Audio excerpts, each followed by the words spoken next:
Relax lang. Matakot.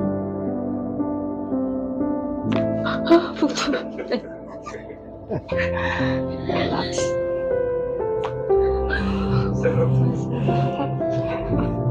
Ginawa. Lakas ng tunog ng kanya mo.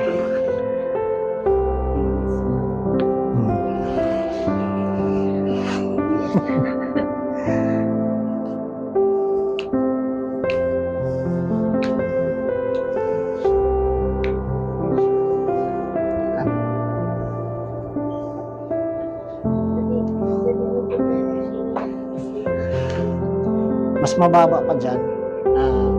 Mas maganda. Tapos upo tayo 30 counts 3 times para masanay siya.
Kasi adjust siya.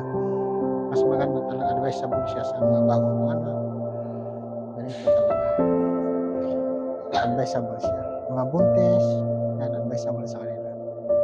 Para mas magaan yan at saka hindi sila mahirapan ng delivery. Ito, bagong anak, iwas binat. Ang dami ng lamig. Ito. Masakit di ba? Yan. Hilot talaga to. Kasi ano yan, lamig yan eh. Sisikmurain ka yan eh. Konektado yan sa dibdib mo. Sige.